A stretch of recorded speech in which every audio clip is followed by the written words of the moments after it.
Ora donna e carne. Un tonno con panna. Donna che sa. Tonno che campa.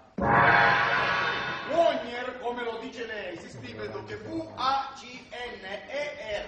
ma si legge Vagina. Wagner è tedesco, non è né inglese né messicano. Ed è un barbarese.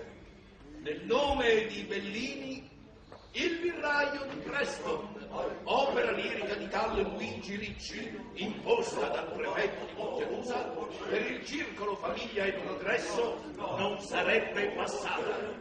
Gridando libertà!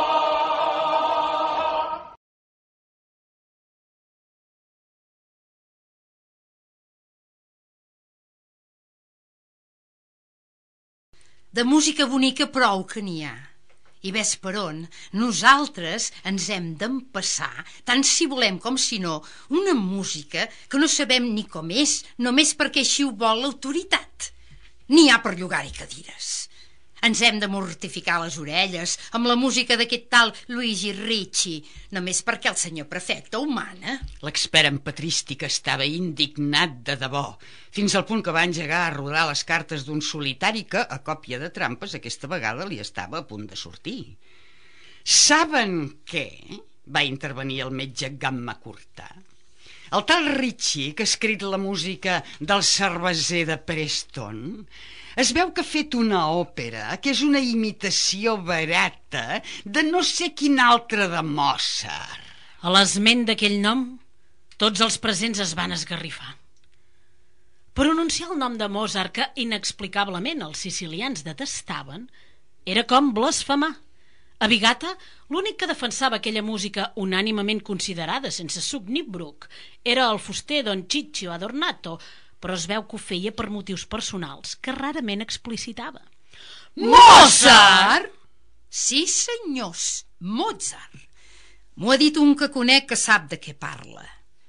Diu que ara fa 35 anys o així, a l'Scala de Milà, aquest desgraciat de Luigi Ricci va fer representar una òpera que es deia Les noces de Fígaro i que era pastada a una de Mozart que es deia igual. Els milanesos, en acabat, n'hi van dir de tots colors.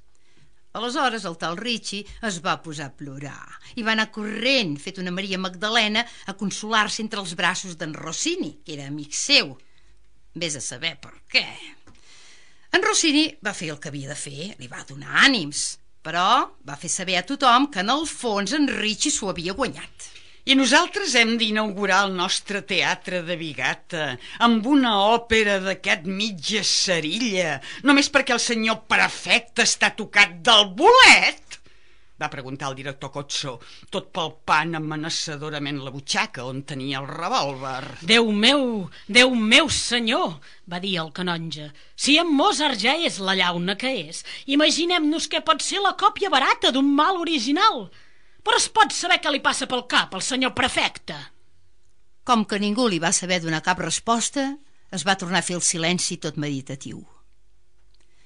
El primer a trencar-lo va ser en Giosuè Zito, per entonar en veu molt baixa, perquè no el sentissin des del carrer. «Ah, non correde a mirarti». Se li va afegir el marquès Coniglio de la Favara. «Chi la voce sua suave». Va intervenir el comanador Restuccia amb profunda veu de baix. «Birra visso o luoghi ameni». En aquell moment, el canonge Bonmartino es va aixecar de la cadira. Va fer una corredissa fins a les finestres i va córrer les cortines del tot, mentre el director Cozzo encenia un llum. Al voltant d'aquella claror es van trobar tots plegats en semicercle i el metge Gamma Curta va engegar amb veu de baríton: «Suoni la tromba intrepido». Se li va unir de seguida com si ho dictés el guió al comanador.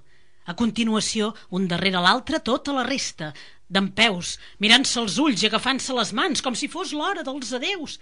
Instintivament van abaixar el volum del cant. Estaven conjurats. S'hi acabaven de declarar en aquell precís instant en el nom de Bellini. El cerveser de Preston, obra lírica de Luigi Ricci, imposada pel prefecte de Montelusa, no passaria.